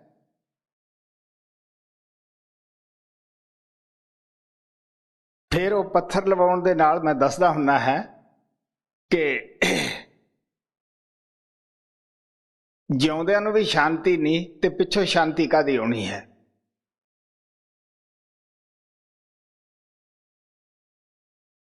ਉਹ ਤਾਂ ਹੰਕਾਰ ਆ ਜਾਂਦਾ ਹੈ ਕਿ ਅਸੀਂ ਇੰਨਾ ਕੁਛ ਕੀਤਾ ਹੈ। ਮਹਾਰਾਜ ਸਾਵਣ ਸਿੰਘ ਕਹਿੰਦੇ ਹੁੰਦੇ, ਤੀਰਥ ਵਰਤ ਅਰਦਾਨ ਕਰ ਮਨ ਮੇ ਧਰੇ ਗੁਮਾਨ, ਨਾਨਕ ਨੇ ਫਲ ਜਾਤ ਹੈ ਜਿਉਂ ਕੁੰਚਰ ਇਸ਼ਨਾਨ। ਜਿਵੇਂ ਆਪਾਂ ਹਾਥੀ ਨੂੰ ਇਸ਼ਨਾਨ ਕਰਾਉਂਦੇ ਹਾਂ, ਉਹ ਜਦੋਂ ਬਾਹਰ ਆਉਂਦਾ ਹੈ ਆਪਣੇ ਉੱਤੇ ਸੁਆਹ ਹੋਰ ਪਾ ਲੈਂਦਾ ਹੈ। ਸੋ ਇਸ ਵਾਸਤੇ ਆ ਪਿਆਰ ਨਾਲ ਕਹਿੰਦੇ ਹੈ ਕਿ ਕੌਣ ਸੰਤ ਹੈ ਬਈ, ਜਿਹੜਾ ਇਸ ਘਰ ਦੇ ਅੰਦਰ ਸਾਨੂੰ ਉਸ ਆਵਾਜ਼ ਦੇ ਨਾਲ, ਉਸ ਪ੍ਰਕਾਸ਼ ਦੇ ਨਾਲ ਜੋੜਦਾ ਹੈ। ਹਾਂ ਬਾਈ। ਕਰ ਮਹਿ ਕਰ ਦੇਖਾਇ ਦੇ, ਸੋ ਸਤ ਗੁਰ ਪੁਰਖ ਸੁਜਾਨ। ਪੰਚ ਸ਼ਬਦ ਤੁਨ ਕਾਰ ਤੁਨ ਤੈ, ਬਾਜੈ ਸ਼ਬਦ ਨਿਸ਼ਾਨ। ਹੁਣ ਆ ਪਿਆਰ ਦੇ ਨਾਲ ਕਹਿੰਦੇ ਹੈ, ਜਿੱਥੇ ਪ੍ਰਕਾਸ਼ ਹੈ ਉੱਥੇ ਆਵਾਜ਼ ਵੀ ਹੈ। ਉਸ ਨੂੰ ਪੰਜ ਸ਼ਬਦ ਵੀ ਕਹਿੰਦੇ ਹੈ। ਪੰਜ ਸ਼ਬਦ ਇਸ ਵਾਸਤੇ ਕਹਿੰਦੇ ਹੈ ਕਿ ਉਹ ਪੰਜਾਂ ਮੰਜ਼ਲਾਂ ਵਿੱਚ ਦੀ ਗੁਜ਼ਰਦਾ ਹੈ। ਨਾਮਦਾਨ ਦੇ ਵਕਤ ਸੰਤ ਸੇਵਕ ਨੂੰ ਉਹਨਾਂ ਪੰਜਾਂ ਮੰਡਲਾਂ ਦੇ ਨਾਮ ਵੀ ਦੱਸਦੇ ਆ, ਉਹਨਾਂ ਦੀਆਂ ਰੋਸ਼ਨੀਆਂ ਵੀ ਦੱਸਦੇ ਹੈ ਕਿ ਕੈਸਾ ਪ੍ਰਕਾਸ਼ ਹੈ, ਕੈਸੀ ਆਵਾਜ਼ ਹੈ। ਸਵਾਲ ਪੈਦਾ ਹੁੰਦਾ ਹੈ ਕਿ ਉਹ ਸ਼ਬਦ ਤਾਂ ਇੱਕ ਹੀ ਹੈ, ਸੱਚਖੰਡ ਤੋਂ ਉੱਠ ਕੇ ਸਾਡੇ ਸਭ ਦੇ ਮੱਥੇ ਦੇ ਪਿੱਛੇ ਉਹ ਤਨਕਾਰਾਂ ਦੇ ਰਿਹਾ ਹੈ। ਲੇਕਿਨ ਮਹਾਤਮਾ ਉਸ ਨੂੰ ਪੰਜ ਸ਼ਬਦ ਇਸ ਵਾਸਤੇ ਕਹਿੰਦੇ ਹੈ ਕਿ ਜਿਸ ਤਰ੍ਹਾਂ ਜਿੱਥੋਂ ਦਰਿਆ ਜਿਸ ਸੋਮੇ ਚੋਂ ਚਸ਼ਮੇ ਚੋਂ ਨਿਕਲਦਾ ਹੈ, ਉਸ ਦੀ ਕੋਈ ਹੋਰ ਆਵਾਜ਼ ਹੁੰਦੀ ਹੈ। ਜਦੋਂ ਪੱਥਰਾਂ ਦੇ ਵਿੱਚ ਪਾਣੀ ਗਿਰਦਾ ਹੈ, ਉਹਦੀ ਹੋਰ ਆਵਾਜ਼ ਹੋ ਜਾਂਦੀ ਹੈ। ਜਦੋਂ ਸਾਫ਼ ਜ਼ਮੀਨ ਤੇ ਆ ਜਾਂਦਾ ਹੈ, ਆਬਸਾਰ ਬਣ ਕੇ ਬਹਿੰਦਾ ਹੈ, ਉਹਦੀ ਬਿਲਕੁਲ ਹੋਰ ਆਵਾਜ਼ ਹੁੰਦੀ ਹੈ। ਜਦ ਕਿ ਸਮੁੰਦਰ ਦੇ ਵਿੱਚ ਜਾ ਕੇ ਪਾਣੀ ਗਿਰਦਾ, ਪਾਣੀ ਦੇ ਵਿੱਚ ਪਾਣੀ ਵੱਜਦਾ ਹੈ, ਉਹਦੀ ਹੋਰ ਆਵਾਜ਼ ਹੋ ਜਾਂਦੀ ਹੈ। ਦਰਿਆ ਇੱਕੋ ਹੀ ਹੈ, ਪਾਣੀ ਇੱਕ ਹੀ ਹੈ, ਲੇਕਿਨ ਜੈਸੀ ਜੈਸੀ ਅੱਗੇ ਉਹਨੂੰ ਜ਼ਮੀਨ ਮਿਲਦੀ ਹੈ, ਵਾਤਾਵਰਨ ਮਿਲਦਾ ਹੈ, ਵੈਸਾ ਵੈਸਾ ਉਹ ਆਵਾਜ਼ ਉਹਦੀ ਬਣ ਜਾਂਦੀ ਹੈ। ਇਸੇ ਤਰ੍ਹਾਂ ਉਹ ਸ਼ਬਦ ਇੱਕ ਹੀ ਹੈ, ਸੱਚਖੰਡ ਤੋਂ ਉੱਠਦਾ ਹੈ, ਲੇਕਿਨ ਪੰਜਾਂ ਮੰਜ਼ਲਾਂ ਵਿੱਚ ਦੀ ਆਉਂਦਾ ਕਰਕੇ ਮਹਾਤਮਾ ਨੇ ਉਹਨਾਂ ਨੂੰ ਪੰਜ ਸ਼ਬਦ ਕਰਕੇ ਬਿਆਨ ਕੀਤਾ ਹੈ। ਉਹ ਸ਼ਬਦ ਦੇ ਜ਼ਰੀਏ, ਪ੍ਰਕਾਸ਼ ਦੇ ਜ਼ਰੀਏ ਹੀ ਸਾਡਾ ਜੀਵਨ ਹੈ। ਮੈਂ ਦੱਸਦਾ ਹੁੰਦਾ ਕਿ ਮੈਂ ਅੱਛੀ ਵੈਦਕ ਕੀਤੀ ਹੈ ਕਿ ਬੱਚੇ ਕਈ ਦਫਾ ਪੈਦਾ ਹੋਣ ਸਾਰ ਸਾਹ ਨਹੀਂ ਲੈਂਦੇਗੇ। ਅੱਜ ਕੱਲ੍ਹ ਤਾਂ ਅਸੀਂ ਆਮ ਤੌਰ 'ਤੇ ਹਸਪਤਾਲਾਂ ਦੇ ਵਿੱਚ ਬੱਚੇ ਪੈਦਾ ਕਰਦੇ ਹਾਂ, ਕਿਸੇ ਨੂੰ ਉੱਥੇ ਪਾਸ ਨਹੀਂ ਜਾਣ ਦਿੰਦੇਗੇ। ਸਾਨੂੰ ਨਹੀਂ ਪਤਾ ਕਿ ਕਿਆ ਹੁੰਦਾ ਹੈ। ਔਰ ਫਿਰ ਉਹ ਮਾਹਰ ਵੀ ਲੋਕ ਹੁੰਦੇ ਆ, ਡਾਕਟਰ, ਉਹਨਾਂ ਨੂੰ ਬੜੀ ਸਮਝ ਹੁੰਦੀ ਹੈ ਕਿਉਂਕਿ ਕੋਰਸ ਉਹਨਾਂ ਨੇ ਕੀਤੇ ਹੈ। ਅੱਗੇ ਪਿੰਡਾਂ ਦੇ ਅੰਦਰ, ਹੁਣ ਵੀ ਬਹੁਤ ਸਾਰੇ ਪਿੰਡਾਂ 'ਚ ਐਸਾ ਹੀ ਹੈ ਕਿ ਅਨਟ੍ਰੇਨਡ ਦਾਈਆਂ ਹੁੰਦੀਆਂ ਹਨ, ਤਾਂ ਆਮ ਤੌਰ 'ਤੇ ਉਹਨਾਂ ਨੂੰ ਬੱਚੇ ਨੂੰ ਪੈਦਾ ਕਰਨ ਦਾ ਕੋਈ ਗਿਆਨ ਨਹੀਂ ਹੁੰਦਾ ਗਾ। ਕਈ ਦਫਾ ਬੱਚਾ ਸਾਹ ਨਹੀਂ ਲੈਂਦਾ ਗਾ ਪੈਦਾ ਹੋਣ ਸਾਰ, ਕਿਉਂਕਿ ਪੇਟ ਅੰਦਰ ਹੀ ਕੁੱਟੀ ਕਾਟੀ ਰੱਖਦੀਆਂ ਹਨ। ਤਾਂ ਜਦੋਂ ਬੱਚਾ ਪੈਦਾ ਹੁੰਦਾ ਉਹ ਸਾਹ ਨਹੀਂ ਲੈਂਦਾ ਗਾ। ਜੇ ਤਾਂ ਫੇਰ ਕੋਲੇ ਕੋਈ ਸਿਆਣੀ ਬਜ਼ੁਰਗ ਹੈ ਜਾਂ ਕੋਈ ਬੰਦਾ ਸਿਆਣਾ ਨੇੜੇ ਹੈ, ਉਹ ਦੱਸਦੀਆਂ ਹਨ, ਉਹ ਦੱਸਦਾ ਹੈ ਕਿ ਤੁਸੀਂ ਥੋੜ੍ਹਾ ਬਹੁਤਾ ਘੰਟੀ ਖੜਕਾਓ, ਸ਼ਾਇਦ ਇਹਦੀ ਇੱਧਰ ਆਵਾਜ਼ ਦੀ ਤਰਫ ਤਵੱਜੋ ਚਲੀ ਜਾਏ। ਮੇਰਾ ਜਾਤੀ ਤਜਰਬਾ ਹੈ ਕਿ ਬੇਸ਼ੱਕ ਉਹਨੂੰ ਸਵਾਸ ਨਾ ਆਉਂਦੇ, ਹੁਣ ਮੁਰਦਾ ਪਿਆ ਹੁੰਦਾ ਹੈ, ਕਿਉਂਕਿ ਅਜੇ ਉਦੋਂ ਤਾਜ਼ਾ ਤਾਜ਼ਾ ਉਹਨੇ ਸਰੀਰ ਛੱਡਿਆ ਹੁੰਦਾ, ਬੱਚੇ ਨੇ, ਸਿਰਫ ਬੇਹੋਸ਼ ਹੁੰਦਾ ਹੈ। ਸਾਹ ਦੀ ਗਤੀਵਿਧੀ ਅੰਦਰ ਜਾਨ ਹੁੰਦੀ ਹੈ। ਜਦੋਂ ਤੇ ਖੜਕਾ ਕੀਤਾ ਜਾਂਦਾ ਹੈ, ਫੌਰਨ ਬੱਚੇ ਸਾਹ ਚਾਲੂ ਹੋ ਜਾਂਦਾ ਹੈ। ਤਾਂ ਉੱਥੋਂ ਇਹ ਯਕੀਨ ਆਉਂਦਾ ਹੈ ਕਿ ਵਾਕਿਆ ਹੀ ਪ੍ਰਮਾਤਮਾ ਆਪਦੀ ਆਵਾਜ਼ ਦੇ ਜ਼ਰੀਏ ਹੀ ਪੇਟ ਅੰਦਰ ਬੱਚੇ ਨੂੰ ਰੱਖਦਾ ਹੈ।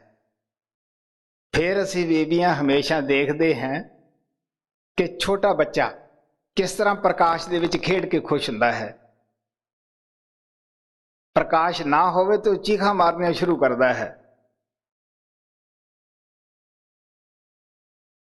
ਕਿਉਂਕਿ ਬੱਚਾ ਉਸ ਪ੍ਰਕਾਸ਼ ਦੇ ਜ਼ਰੀਏ ਹੀ ਉਹਦਾ ਜੀਵਨ ਹੈ।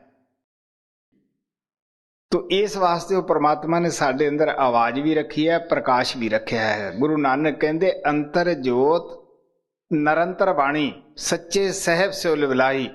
ਸਭ ਦੇ ਅੰਦਰ ਉਹ ਜੋਤ ਹੈ, ਉਹ ਪ੍ਰਕਾਸ਼ ਹੈ, ਉਸ ਦੇ ਅੰਦਰ ਉਹ ਆਵਾਜ਼ ਹੈ ਜਿਸ ਨੂੰ ਗੁਰੂ ਨਾਨਕ ਨੇ ਗੁਰੂ ਬਾਣੀ ਕਿਹਾ, ਜਾਂ ਰੱਬੀ ਬਾਣੀ, ਜਾਂ ਤੁਰਕੀ ਬਾਣੀ ਕਿਹਾ ਹੈ, ਜਾਂ ਅਨਹਦ ਬਾਣੀ ਕਿਹਾ ਹੈ। ਤੋ ਇਸ ਵਾਸਤੇ ਆਪ ਕਹਿੰਦੇ ਹੈ ਜਦ ਅਸੀਂ ਉਸ ਪ੍ਰਕਾਸ਼ ਦੇ ਵਿੱਚ ਜਾਂਦੇ ਹਾਂ, ਉਸ ਆਵਾਜ਼ ਨੂੰ ਸੁਣਦੇ ਹਾਂ, ਤੋ ਸਾਡੀ ਲਿਵ, ਸਾਡਾ ਖਿਆਲ, ਸਾਡੀ ਸੁਰਤ ਉਸ ਪ੍ਰਮਾਤਮਾ ਦੇ ਨਾਲ ਜੁੜ ਜਾਂਦੀ ਹੈ। ਨਾ ਕੋਈ ਕੌਮ ਛੱਡਣੀ ਹੈ, ਨਾ ਮਜ਼ਹਬ ਛੱਡਣਾ ਹੈ। ਇਹ ਨਹੀਂ ਕਿ ਹਿੰਦੂਆਂ ਤੋਂ ਸਿੱਖ ਬਣਨਾ ਹੈ, ਜਾਂ ਸਿੱਖਾਂ ਤੋਂ ਮੁਸਲਮਾਨ ਬਣਨਾ ਹੈ, ਜਾਂ ਮੁਸਲਮਾਨਾਂ ਤੋਂ ਈਸਾਈ ਬਣਨਾ ਹੈ। ਅਸੀਂ ਆਪੋ ਆਪਣੇ ਘਰਾਂ ਦੀਆਂ ਡਿਊਟੀਆਂ ਨਿਭਾਉਂਦੇ ਹੋਏ ਬੜੇ ਆਸਾਨੀ ਨਾਲ ਇਸ ਨੂੰ ਕਰ ਸਕਦੇ ਹਾਂ। ਇਹਦੇ ਵਿੱਚ ਕਿਸੇ ਸ਼ਾਦੀशुदा ਦਾ ਜਾਂ ਸ਼ਾਦੀ ਦਾ ਵੀ ਕੋਈ ਫਰਕ ਨਹੀਂ ਪੈਂਦਾ ਗਾ। ਸੋ ਇਸ ਵਾਸਤੇ ਆਪ ਕਹਿੰਦੇ ਹੈ ਕਿ ਤੁਹਾਡੇ ਅੰਦਰ ਉਹ 5 ਸ਼ਬਦ ਵੀ ਵੱਜ ਰਹੇ ਹੈ, ਬੜੇ ਦਿਲ ਨੂੰ ਮੋਹਣ ਵਾਲੇ ਵੱਜ ਰਹੇ ਹੈ।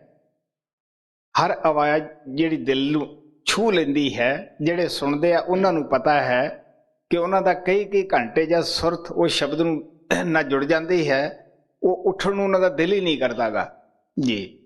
ਪੰਚ ਸ਼ਬਦ ਤੁਨੇ ਕਾਰ ਤੁਨ ਤੈ, ਬਾਜੈ ਸ਼ਬਦ ਨਿਸ਼ਾਨ, ਦੀਪ ਲੋ ਪਾਤਾਲ ਤੈ, ਖੰਡ ਮੰਡਲ ਹੈਰਾਨ। ਹੁਣ ਗੁਰੂ ਨਾਨਕ ਦੇਵ ਜੀ ਮਹਾਰਾਜ ਉਸ ਸ਼ੇਖ ਇਬਰਾਹਿਮ ਨੂੰ ਕਹਿ ਰਹੇ ਹੈ ਕਿ ਦੇਖ ਬਈ, ਅੰਦਰ ਉਸ ਕਰਤਾ ਭਗਵਾਨ ਨੇ ਬੜੇ ਹੈਰਾਨ ਕਰਨ ਵਾਲੇ ਖੰਡ ਬ੍ਰਹਮੰਡ ਰਚੇ ਹੋਏ ਹੈ, ਜਿਸ ਨੂੰ ਕਿ ਸਾਡੇ ਆਤਮਾ ਦੇਖ ਕੇ ਹੈਰਾਨ ਪਰੇਸ਼ਾਨ ਰਹਿ ਜਾਂਦੀ ਹੈ ਕਿ ਕਿਸ ਤਰ੍ਹਾਂ ਉਸ ਮਹਾਨ ਕਲਾਕਾਰ ਨੇ ਇਨਸਾਨ ਦੇ ਅੰਦਰ ਕੈਸੀ ਕਲਾਕਾਰੀ ਕੀਤੀ ਹੋਈ ਹੈ, ਕਿਸ ਤਰ੍ਹਾਂ ਖੰਡ ਬ੍ਰਹਮੰਡ ਬੜੇ ਤਰੀਕੇ ਦੇ ਨਾਲ ਫਿੱਟ ਕੀਤੇ ਹੋਏ ਹੈ ਜੀ। ਦੀਪ ਲੋ ਪਾਤਾਲ ਤੈ, ਖੰਡ ਮੰਡਲ ਹੈਰਾਨ, ਤਾਰ ਕੋਰ ਬਜੰਤਰ ਤੈ, ਸਾਚ ਤਖਤ ਸੁਲਤਾਨ। ਉਹ ਪਰਮਾਤਮਾ ਆਪਦੀ ਸੁਲਤਾਨੀ ਸ਼ਾਨ ਨਾਲ ਉਸ ਤਖਤ ਤੇ ਬੈਠਾ ਹੋਇਆ ਹੈ, ਔਰ ਉਸ ਜਗ੍ਹਾ ਦੇ ਵਿੱਚ ਬਗੈਰ ਕਿਸੇ ਦੀ ਸਹਾਇਤਾ ਤੋਂ ਐਸੇ ਅਦਭੁਤ ਰਾਗ ਰਾਗਣੀਆਂ ਹੋ ਰਹੇ ਹੈ ਕਿ ਜਿਹੜਾ ਇੱਕ ਵਾਰੀ ਵੀ ਸੁਣ ਲੈਂਦਾ ਹੈ, ਉਹ ਬਾਹਰਲੇ ਕਿਸੇ ਰਾਗ ਦੇ ਉੱਤੇ, ਰੰਗ ਦੇ ਉੱਤੇ ਉਹ ਕਦੇ ਵੀ ਨਹੀਂ ਜਾਏਗਾ। ਉਹਨੂੰ ਪਤਾ ਹੈ ਕਿ ਪ੍ਰਮਾਤਮਾ ਬੋਲਾ ਨਹੀਂ। ਕਬੀਰ ਸਾਹਿਬ ਕਹਿੰਦੇ ਮੁੱਲਾ ਮਨਾਰੇ ਕਿਆ ਚੜੇ, ਸਾਈ ਨਾ ਬਹਿਰਾ ਹੋਏ, ਜਾਂ ਕਾਰਨ ਤੂੰ ਬਾਗ ਦੇ ਦਿਲ ਹੀ ਭੀਤਰ ਜੋਏ। ਉਹਨੂੰ ਤਾਂ ਸੁਣਨਾ ਜਾ ਕੇ, ਉਹ ਤਾਂ ਖੁਦ ਆਪ ਹੀ ਉੱਥੇ ਹੋ ਰਹੇ ਹੈ ਬਗੈਰ ਕਿਸੇ ਦੀ ਮਦਦ ਤੇ। ਮਹਾਰਾਜ ਸਾਵਣ ਸਿੰਘ ਕਹਿੰਦੇ ਹੁੰਦੇ ਸੀ ਕਿ ਬਾਹਰਲੇ ਜਿੰਨੇ ਵੀ ਵਾਜੇ ਹੈ, ਜਾਂ ਇਹਨਾਂ ਦੀ ਤਾਰ ਵਿੰਗੀ ਹੋ ਜਾਏਗੀ, ਜਾਂ ਵਜਾਉਣ ਵਾਲਾ ਥੱਕ ਜਾਏਗਾ, ਜਾਂ ਜਿਹੜੀ ਢੋਲਕੀ ਹੈ ਉਹਦਾ ਚੰਮ ਫਟ ਜਾਏਗਾ, ਤੋ ਕੋਈ 2 ਘੰਟੇ ਵਜਾਣਗੇ, 4 ਵਜਾਉਣਗੇ। ਇਸ ਵਾਸਤੇ ਆਪ ਕਹਿਣ ਲੱਗੇ ਜਿਹਦਾ ਸੰਤ ਜ਼ਿਕਰ ਕਰਦੇ ਹੈ ਉਹ ਤਾਂ ਪਿਆਰਿਓ ਤੁਹਾਡੇ ਜੀਵਨ ਤੋਂ ਲੈ ਕੇ ਮੌਤ ਵੇਲੇ ਹੀ ਬੰਦ ਹੁੰਦਾ ਹੈ। ਲੇਕਿਨ ਜਿਹੜੇ ਲੋਕ ਉੱਥੇ ਪਹੁੰਚ ਜਾਂਦੇ ਹੈ ਇਹ ਉਸ ਨੂੰ ਸੁਣਦੇ ਹੈ ਜੀ। ਤਾਰ ਕੋਰ ਬਾਜੰਤਰ ਤੈਂ ਸਾਚ ਤਖਤ ਸੁਲਤਾਨ ਸੁਖ ਮਨ ਕੈ ਕਰ ਰਾਗ ਸੁਨ ਸੁਨ ਮੰਡਲ ਲਿਵਲਾਏ। ਜਦੋਂ ਅਸੀਂ ਸਿਮਰਨ ਦੇ ਜਰੀਏ ਸੁਖਮਨਾ ਵਿੱਚ ਪਹੁੰਚ ਜਾਂਦੇ ਹਾਂ ਉੱਥੇ ਆਵਾਜ਼ ਆਪਣੇ ਆਪ ਹੀ ਆਉਣੀ ਸ਼ੁਰੂ ਹੋ ਜਾਂਦੀ ਹੈ। ਸੁਖਮਨ ਨੂੰ ਪਾਰ ਕਰਕੇ ਜਦ ਅਸੀਂ ਸੁਨ ਮੰਡਲ ਦੇ ਵਿੱਚ ਜਾਂਦੇ ਹਾਂ ਤਾਂ ਸਾਡੀ ਲਿਵ ਉਸ ਪਰਮਾਤਮਾ ਨਾਲ ਜੁੜ ਜਾਂਦੀ ਹੈ ਜੀ। ਸੁਖ ਮਨ ਕੈ ਕਰ ਰਾਗ ਸੁਨ ਸੁਨ ਮੰਡਲ ਲਿਵਲਾਏ। ਅਕਾਥ ਕਥਾ ਵਿਚਾਰੀਐ ਮਨ ਸਾਮਨ ਸਮਾਏ। ਹੁਣ ਆਪ ਪਿਆਰ ਨਾਲ ਕਹਿੰਦੇ ਹੈ ਕਿ ਉਹ ਨਾ ਤਾਂ ਕਿਸੇ ਗ੍ਰੰਥ 'ਚ ਕੋਈ ਮਹਾਤਮਾ ਲਿਖ ਸਕਦਾ ਹੈ, ਉਹ ਅਕਥ ਹੈ, ਨਾ ਕੋਈ ਪੰਡਤ ਹੀ ਉਸ ਦੀ ਕਥਾ ਕਰ ਸਕਦਾ ਹੈ ਕਿਉਂਕਿ ਉਹ ਕਥਨ ਵਿੱਚ ਵੀ ਨਹੀਂ ਆਉਂਦਾ ਗਾ, ਉਹ ਅਕਥ ਹੈ। ਉੱਥੇ ਪਹੁੰਚ ਕੇ ਮਨ ਦੇ ਅੰਦਰ ਕੋਈ ਵੀ ਆਸ਼ਾ ਮਨਸ਼ਾ ਨਹੀਂ ਰਹਿੰਦੀ ਗੀ, ਇਹਨੂੰ ਤ੍ਰਿਪਤੀ ਆ ਜਾਂਦੀ ਹੈ, ਸ਼ਾਂਤੀ ਆ ਜਾਂਦੀ ਹੈ ਜੀ। ਅਕਾਥ ਕਥਾ ਵਿਚਾਰੀਐ ਮਨ ਸਾਮਨ ਸਮਾਏ। ਉਲਟ ਕਮਲ ਅੰਮ੍ਰਿਤ ਭਰਿਆ ਇਹੋ ਮਨ ਕਤੋ ਨਾ ਜਾਏ। ਹੁਣ ਸਾਡਾ ਜਿਹੜਾ ਹਿਰਦੇ ਕਮਲ ਹੈ ਇਹ ਉਲਟਿਆ ਹੋਇਆ ਹੈ।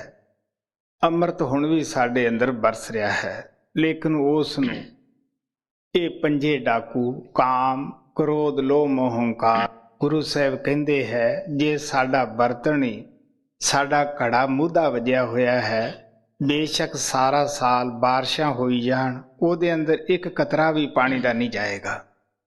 ਅਗਰ ਆਪਾਂ ਉਸ ਘੜੇ ਨੂੰ ਜਾਂ ਕੱਪ ਨੂੰ ਆਪਾਂ ਸਿੱਧਾ ਕਰ ਦੇਵਾਂਗੇ ਇੱਕ ਬਾਰਿਸ਼ ਨਾਲ ਨਹੀਂ ਤਾਂ ਦੂਸਰੀ ਨਾਲ ਉੱਪਰ ਜਾਏਗਾ। ਇਸੇ ਤਰ੍ਹਾਂ ਜਦੋਂ ਸਾਡਾ ਜਿਹੜਾ ਹਿਰਦੇ ਕਮਲ ਹੈ ਗੁਰੂ ਨਾਨਕ ਸਾਹਿਬ ਕਹਿੰਦੇ ਆ ਊਂਦੇ ਭਾਂਡੇ ਕਸੂ ਨਾ ਸਮਾਵੈ ਸਿੱਧੇ ਪਵੈ ਅੰਮ੍ਰਿਤ ਧਾਰ। ਜਿੰਨਾ ਚਿਰ ਸਾਡਾ ਹਿਰਦੇ ਕਮਲ ਮੂਧਾ ਹੈ ਪੁੱਠਾ ਹੈ ਉਹਦੇ ਅੰਦਰ ਉਹ ਅੰਮ੍ਰਿਤ ਤਾਂ ਹੁਣ ਵੀ ਬਰਸ ਰਿਹਾ ਹੈ। ਉਹ ਅੰਮ੍ਰਿਤ ਚੋਰਾਂ ਅੰਦਰ ਵੀ ਹੈ, ਠੱਗਾਂ ਅੰਦਰ ਵੀ ਹੈ, ਸਾਧੂ ਸੰਤਾਂ ਮਹਾਤਮਾ ਅੰਦਰ ਵੀ ਹੈ। ਸਾਧੂ ਸੰਤ ਮਹਾਤਮਾ ਨੇ ਤਾਂ ਆਪ ਦਾ ਹਿਰਦੇ ਕਮਲ ਗੁਰੂਆਂ ਦੀ ਦਇਆ ਦੇ ਨਾਲ ਸਿੱਧਾ ਕਰ ਲਿਆ ਹੈ। ਉਹਨਾਂ ਨੂੰ ਸ਼ਾਂਤੀ ਹੁੰਦੀ ਹੈ, ਤ੍ਰਿਪਤ ਹੁੰਦੀ ਹੈ, ਸੰਤੋਸ਼ ਹੁੰਦਾ ਹੈ। ਲੇਕਿਨ ਮਨਮੁਖਾਂ ਦਾ ਜਿਹੜਾ ਹੈ ਉਹਦੇ ਅੰਦਰ ਇੱਕ ਤੁਪਕਾ ਵੀ ਉਹ ਅੰਮ੍ਰਿਤ ਦਾ ਨਹੀਂ ਜਾਂਦਾ। ਉਹ ਕਾਮ ਕ੍ਰੋਧ ਲੋਭ ਮੋਹ ਹੰਕਾਰ ਜਿਹੜੇ ਆ ਉਹ ਪੀ ਰਹੇ ਹੈ। ਤੋ ਆਪ ਕਹਿੰਦੇ ਸਿੱਧੇ ਪਵੈ ਅੰਮ੍ਰਿਤ ਧਾਰ। ਅੰਮ੍ਰਿਤ ਦੀ ਜੋ ਧਾਰ ਹੈ ਉਹ ਸਿੱਧੇ ਆ ਕੇ ਪੈਂਦੀ ਹੈ। ਗੁਰੂ ਸਾਹਿਬ ਕਹਿੰਦੇ ਆ ਅੰਮ੍ਰਿਤ ਰਸ ਸਤਿਗੁਰੂ ਚੁਆਇਆ ਦਸਵੇਂ ਦੁਆਰ ਪ੍ਰਗਟ ਹੋਏ ਆਇਆ।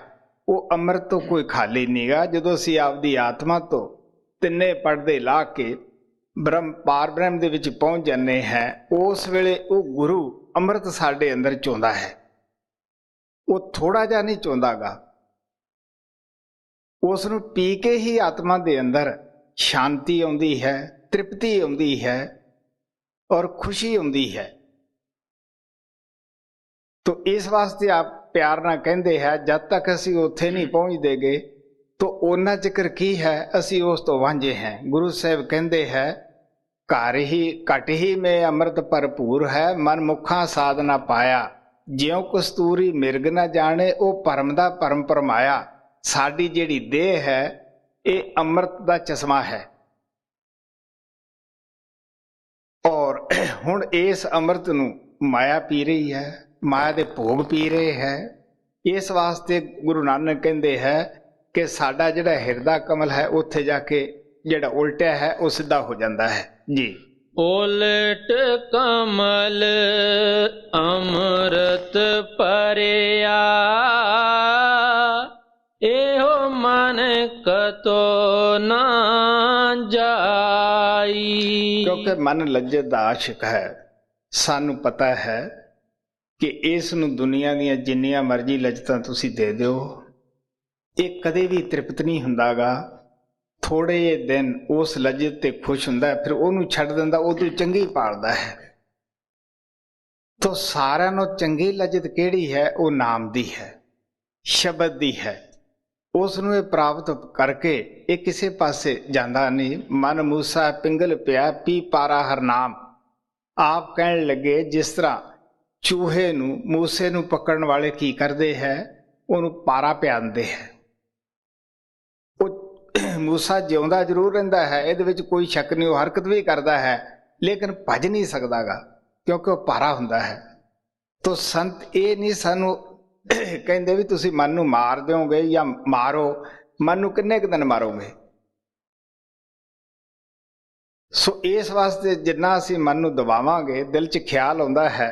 10 ਦਿਨ ਗੁਰਦੁਆਰੇ ਗੇੜਾ ਮਾਰਿਆ, ਮੰਦਿਰ 'ਚ ਗਏ, ਮਸਜਿਦ ਗਏ, ਧੂਣੀ ਤਪਾਈ, ਜਲ ਧਾਰਾ ਕੀਤਾ, ਦਿਲ 'ਚ ਖਿਆਲ ਜ਼ਰੂਰ ਆ ਜਾਂਦਾ ਹੈ ਕਿ ਅਸੀਂ ਸ਼ਾਇਦ ਮਨ ਨੂੰ ਮਾਰ ਲਿਆ ਜਾਂ ਮਨ ਸਾਡੇ ਵੱਸ ਵਿੱਚ ਆ ਗਿਆ। ਜਾਤੀ ਤਜਰਬਾ ਹੈ ਕਿ ਮਨ ਵੱਸ ਵਿੱਚ ਨਹੀਂ ਆਉਂਦਾਗਾ, ਬਲਕਿ ਹੋਰ ਜੋਸ਼ ਮਾਰਦਾ ਹੈ। ਗੁਰੂ ਨਾਨਕ ਨੇ ਕਿਹਾ, ਸੱਪ ਪੜਾਈ ਪਾਈਐ ਬਿਖ ਅੰਤਰ ਮਨ ਰੋਸ।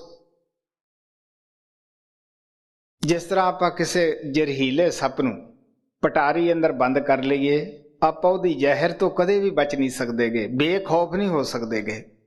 ਉਹਦੀ ਜਦ ਵੀ ਆਦਤ ਪਏਗੀ, ਮਿਲੇਗੀ, ਉਹ ਆਪਦੀ ਆਦਤ ਤੋਂ ਕਦੇ ਵੀ ਬਾਜ ਨਹੀਂ ਆਏਗਾ, ਉਹ ਜ਼ਰੂਰ ਡੰਗ ਮਾਰੇਗਾ, ਸਾਡੇ ਉੱਤੇ ਆਪਦੇ ਜ਼ਹਿਰ ਦਾ ਅਸਰ ਕਰੇਗਾ।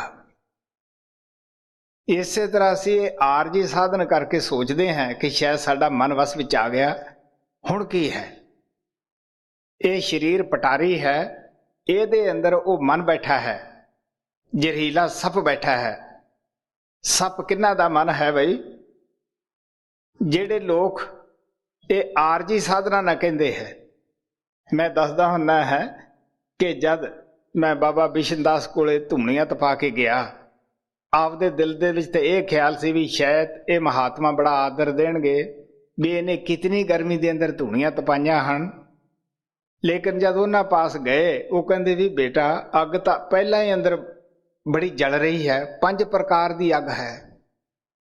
ਫਿਰ ਉਹ ਹੱਸ ਕੇ ਕਹਿਣ ਲੱਗੇ, ਹੋਰ ਵੀ ਬੜੀ ਹੈ, 25 ਪ੍ਰਕਿਰਤੀਆਂ ਹਨ, ਮਨ ਹੈ, ਮਾਇਆ ਹੈ, ਰਜੋ ਹੈ, ਤਮੋ ਗੁਣ ਹੈ, ਸਤੋ ਗੁਣ ਹੈ, ਬੜਾ ਕੁਛ ਅੰਦਰ ਹੈ। ਤੇ ਜੇ ਬਾਹਰ ਪਿੰਡਾ ਸੜਾ ਕੇ ਆ ਗਏ ਹੈ ਤੇ ਫਿਰ ਕੀ ਫਰਕ ਪੈ ਗਿਆ ਹੈ? ਸੋ ਇਸ ਵਾਸਤੇ ਸੰਤ ਸਾਨੂੰ ਪਿਆਰ ਦੇ ਨਾਲ ਕਹਿੰਦੇ ਹੈ ਕਿ ਉਲਟ ਕਮਲ ਅੰਮ੍ਰਿਤ ਭਰਿਆ, ਇਹ ਮਨ ਕਤੋ। ਹੁਣ ਸਾਡਾ ਉਹ ਜਿਹੜਾ ਅਸੀਂ ਉਹਨਾਂ ਚਿਰ ਸੱਪ ਤੋਂ ਜ਼ਰੂਰ ਬਚੇ ਹਾਂ ਜਿੰਨਾ ਚਿਕਰ ਉਹ ਪਟਾਰੀ ਵਿੱਚ ਬੰਦ ਹੈ। ਜਦੋਂ ਉਸ ਦਾ ਮੌਕਾ ਨਿਕਲਦਾ ਹੈ, ਉਹ ਫਿਰ ਮੈਂ ਇੱਕ ਮਹਾਤਮਾ ਦੀ ਗੱਲ ਦੱਸਦਾ ਹੁੰਦਾ ਹੈ। ਮੇਰਾ ਉਹਦੇ ਨਾਲ ਖਾਸ ਲਗਾਅ ਹੁੰਦਾ ਸੀਗਾ। ਜਿੱਥੇ ਬਾਬਾ ਬਿਸ਼ਨ ਦਾਸ ਹੋਏ ਆ, ਉਸੇ ਪਿੰਡ ਦੇ ਵਿੱਚ ਉਹ ਰਹਿੰਦਾ ਹੁੰਦਾ ਸੀਗਾ। ਉਹ ਉਦਾਸੀ ਅਖਾੜੇ ਦਾ ਬੜਾ ਮਹੰਤ ਬਣ ਗਿਆ, ਬੜਾ ਪੈਸੇ ਦਾ ਮਾਲਕ ਬਣਿਆ। ਉਹਨੇ ਬੱਗੀ ਵਗੈਰਾ ਵੀ ਬਣਾਈ ਆਪਦੇ ਸੈਰ ਕਰਨ ਵਾਸਤੇ। ਤਾਂ ਉਸ ਦੀ 10 ਕਿੱਲੇ ਜ਼ਮੀਨ ਪਿੱਛੇ ਸੀਗੀ। ਜਦ ਉਸ ਪਿੰਡ ਦੇ ਲੋਕ ਉਸ ਨੂੰ ਮਿਲੇ, ਉਹਨੂੰ ਪਿਆਰ ਨਾਲ ਕਹਿਣ ਲੱਗੇ ਵੀ ਤੇਰੀ 10 ਕਿੱਲੇ ਜ਼ਮੀਨ ਹੈ, ਤੇਰੇ ਭਰਾ ਵਾਈ ਜਾਂਦੇ ਹੈ, ਤੂੰ ਉਹਦਾ ਹਿੱਸਾ ਤਾਂ ਲੈ। ਉਹ ਪਿੰਡ ਵਿੱਚ ਆਇਆ, ਕੁਛ ਦਿਨ ਤਾਂ ਉਹਨੇ ਆਪਦੀਆਂ ਭਰਜਾਈਆਂ ਵਗੈਰਾ ਨੂੰ ਕਿਹਾ, ਮੈਥੋਂ ਭਾਈ ਪੱਲਾ ਨਾ ਕਰੋ, ਮੈਂ ਸਾਧੂ ਹੋ ਗਿਆ ਹਾਂ।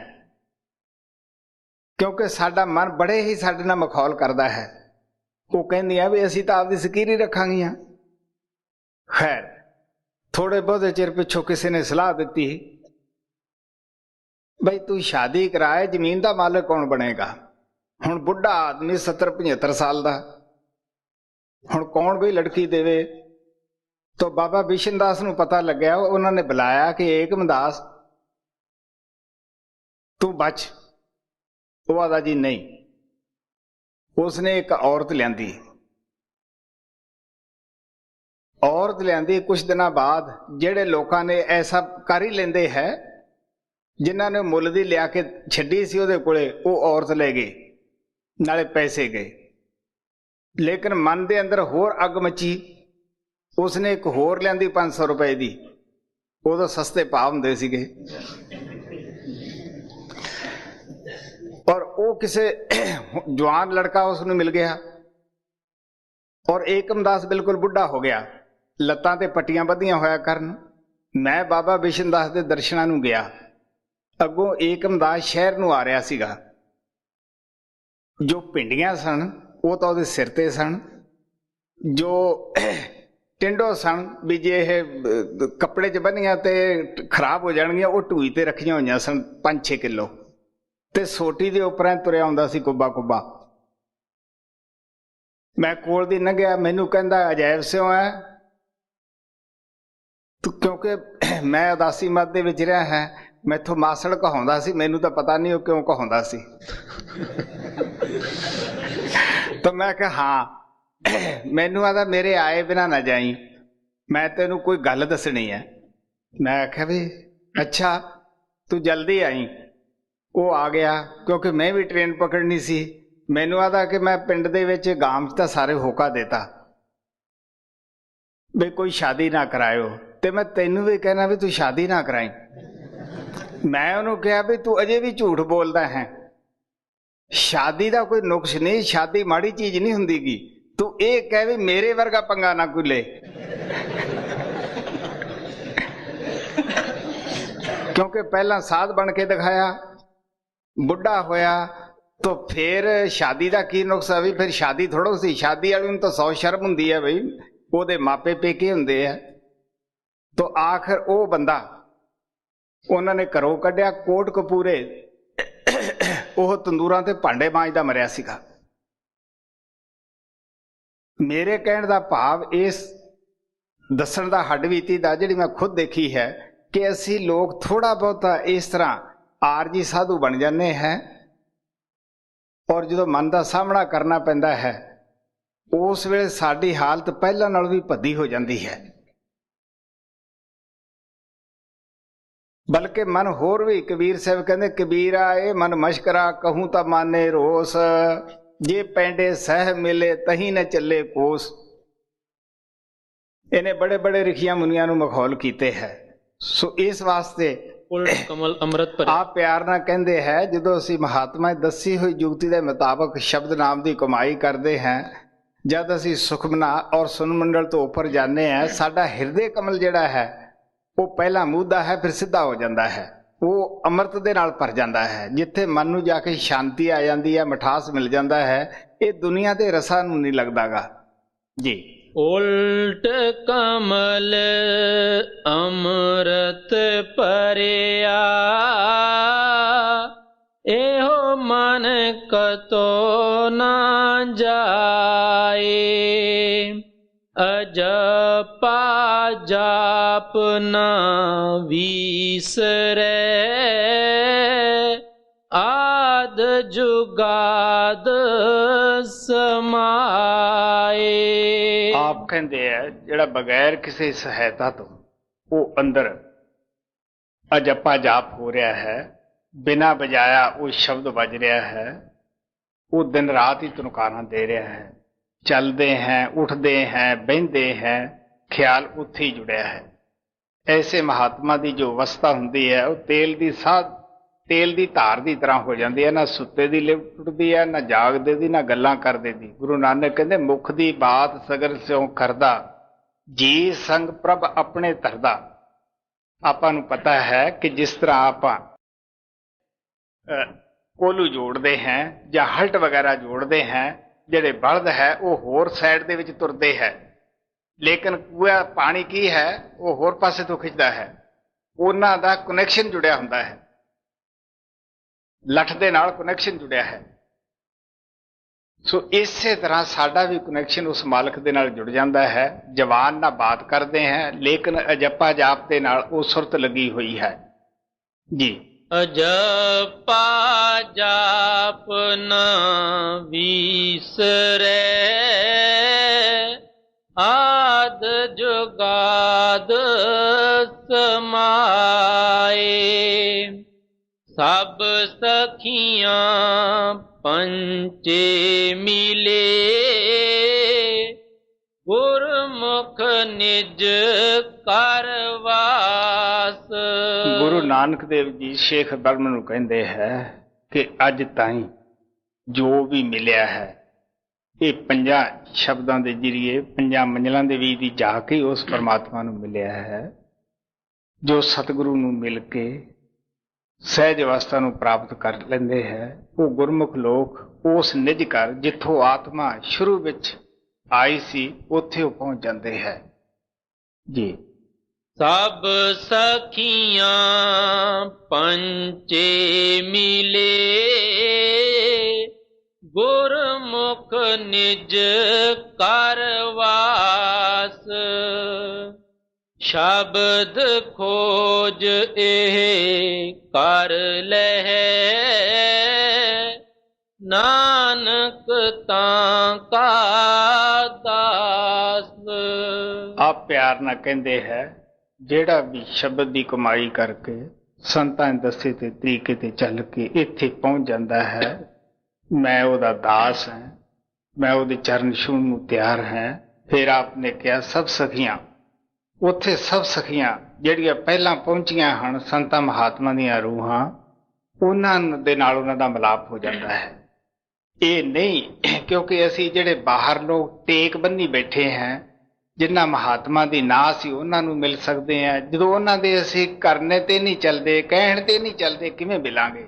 ਲੇਕਿਨ ਜਦ ਅਸੀਂ ਕਿਸੇ ਮਹਾਤਮਾ ਤੋਂ ਸ਼ਬਦ ਨਾਮ ਦਾ ਭੇਤ ਲੈ ਕੇ ਅੰਦਰ ਜਾਂਦੇ ਹਾਂ ਤੇ ਅਸੀਂ ਉਹਨਾਂ ਨੂੰ ਵੀ ਜਾ ਕੇ ਮਿਲ ਲੈਂਦੇ ਹਾਂ। ਸਭ ਸਖੀਆਂ, ਉੱਥੇ ਸਾਰੀਆਂ ਹੀ ਸਖੀਆਂ ਮਿਲ ਜਾਂਦੀਆਂ ਹੈ। ਗੁਰੂ ਨਾਨਕ ਕਹਿੰਦੇ ਹੈ ਸੰਤ ਮੰਡਲ ਉਹਾਂ ਕਾ ਥਾਉ, ਦੁੱਖ ਅੰਧੇਰਾ ਨਹੀਂ ਤੈ ਥਾਉ। ਨਾ ਉੱਥੇ ਕੋਈ ਦੁੱਖ ਹੈ ਨਾ ਅੰਧੇਰਾ ਹੈ ਅਗਿਆਨਤਾ ਦਾ। ਕਹਿਣ ਲੱਗੇ ਉੱਥੇ ਸਾਰੇ ਹੀ ਸੰਤ ਮੰਡਲ ਹੈ ਕਿ ਪਹੁੰਚੀਆਂ ਹੋਈਆਂ ਆਤਮਾ ਸਭ ਸਹੇਲੀਆਂ ਹਨ। ਉੱਥੇ ਜਿਹੜੇ ਪਹੁੰਚਦੇ ਆ ਸਭ ਸੰਤਾਂ ਦਾ ਪਿਆਰ ਹੁੰਦਾ ਹੈ, ਉਹਨਾਂ ਦਾ ਸਭ ਦਾ ਲਗਾਓ ਹੁੰਦਾ ਹੈ। ਸੋ ਸਾਨੂੰ ਵੀ ਚਾਹੀਦਾ ਹੈ, ਜੋ ਗੁਰੂ ਨਾਨਕ ਦੇਵ ਜੀ ਨੇ ਇਹ ਛੋਟੇ ਜਿਹੇ ਸ਼ਬਦ ਦੇ ਅੰਦਰ ਸ਼ੇਖ ਬਰਮ ਨੂੰ ਬੜੇ ਪਿਆਰ ਨਾਲ ਸਮਝਾਇਆ ਕੌਣ ਸੰਤ ਹੈ, ਔਰ ਜਿਹੜਾ ਸਾਨੂੰ ਇਸ ਘਰ ਦੇ ਅੰਦਰ ਉਸ ਘਰ ਜਿੱਥੇ ਉਹ ਪਰਮਾਤਮਾ ਰਹਿੰਦਾ ਹੈ ਉਹਦਾ ਰਸਤਾ ਹੀ ਸਰੀਰ ਦੇ ਅੰਦਰ ਹੈ। ਨਾ ਅਸੀਂ ਘਰ ਛੱਡਣਾ ਹੈ, ਨਾ ਪੁੱਤਰ ਧੀਆਂ ਛੱਡਣੇ ਹੈ, ਨਾ ਕੋਈ ਸਮਾਜ ਬਦਲਣੀ ਹੈ। ਸਿਰਫ ਰਸਤਾ ਲੈ ਕੇ ਅਸੀਂ ਆਪਣੇ ਖਿਆਲ ਨੂੰ ਪਲਟਣਾ ਹੈ, ਕਿਆ ਸ਼ਬਦ ਨਾਮ ਦੀ ਕਮਾਈ ਵਿੱਚ ਲਾਉਣਾ ਹੈ। ਸੋ ਇਸ ਵਾਸਤੇ ਸਾਨੂੰ ਵੀ ਚਾਹੀਦਾ ਹੈ ਕਿ ਆਪਦੇ ਜੀਵਨ ਨੂੰ ਪਵਿੱਤਰ ਬਣਾਈਏ। ਜੋ ਮੌਕਾ ਪਰਮਾਤਮਾ ਨੇ ਦਿੱਤਾ ਹੈ ਇਹਦਾ ਪੂਰਾ ਫਾਇਦਾ ਉਠਾਈਏ।